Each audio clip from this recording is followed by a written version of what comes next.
जिसको मंजिल का पता रहता है, पथ के संकट को वही सहता है। एक दिन सिद्धि के शिखर पर बैठ अपना इतिहास वही कहता है। अब इसके कठिन शब्द देखेगा।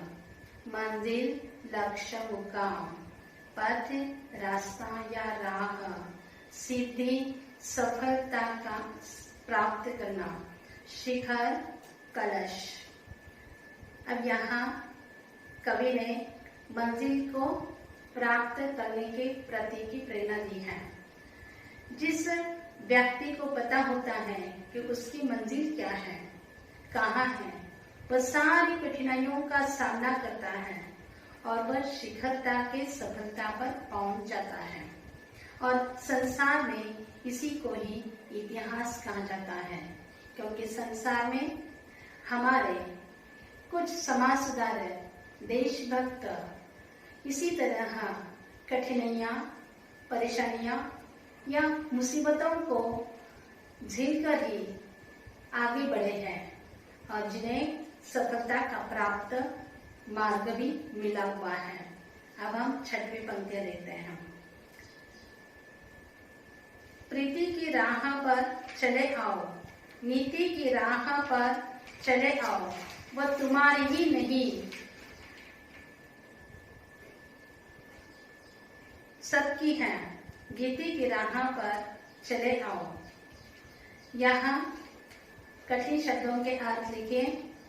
प्रीति, प्रेम, राह, रास्ता या पथ, नीति, नैतिकता, गीति अर्थात गीति काव्य छंद। यहाँ प्रस्तुत पंक्तियों के द्वारा कवि ने प्रेम और नीति के मार्ग पर चलने की बात की है।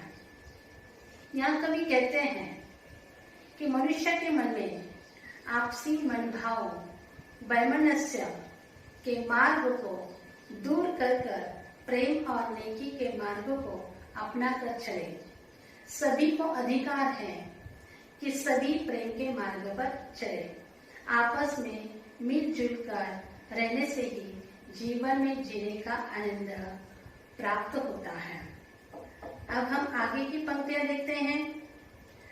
सांप निकलेंगे आज नर नारी, लेंगे कांटों का ताज नर नारी, दोनों संगी हैं, सहचर हैं, अब रचेंगे समाज नर नारी। अब इसके कठिन शब्दों के अर्थ देखिएगा। आदमी, पुरुष या व्यक्ति, नारी, औरत या महिला, ताज, राज मुकुट, संगी, मित्र, सहचर, सहगामी। अब यहाँ समाज में होने वाले परिवर्तन की ओर हमारा ध्यान खींचा हुआ है। आज वर्तमान समय में काफी परिवर्तन हो रहा है। समाज में बदलाव तेजी से हो रहा है। अब नर और नारी अर्थात पुरुष और स्त्री एक साथ कंधे से कंधा मिलाकर अपनी चुनौतियों का डट कर मुकाबला कर रहे हैं। अपने संघर्ष करते हुए किसी तरह कांटों का ताज धारण कर रहे हैं। हर परिस्थिति कैसी भी हो उसका डटकर मुकाबला कर आगे बढ़ते रहेंगे। कभी कहते हैं कि नजरे के साथी हैं, सदैव साथ मिलकर वे अपना जीवन यापन करें। आज के यह नर नारी समाज का नवनिर्माण करेंगे, यही देश का इतिहास रचेंगे। यहाँ प्रस्तुत पंक्तियों के द्वारा कवि ने समानता के भाव को स्पष्ट किया हुआ है। अब हम आगे के काव्य पंक्तियां देखते हैं। वर्तमान बोला अतीत अच्छा था, प्राण के पद का मीत अच्छा था, गीत मेरा भविष्य गाएगा, यो अतीत का भी गीत अच्छा था। अब यहाँ वर्तमान काल में किसी तरह कवि को लगता है कि वर्तमान पीढ़ी को लगता है कि हमें जीवन में बहुत सारी कठिनाइयों का सामना करना पड़ रहा है।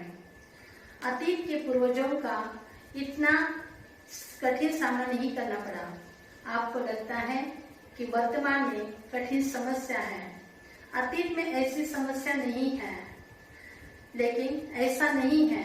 हाँ, यदि आपको परेशानियां हैं तो उसका मुआवजा आप सुधार के रास्ते में हो, आप विज्ञान के रास्ते पर हो। आपको कठिन परिस्थितियों का सामना करना पड़ेगा। उस समय के लोग एक दूसरे के मित्र थे, एक दूसरे की सहायता करते थे। इसी तरह वे अपने जीवन का यापन करते थे।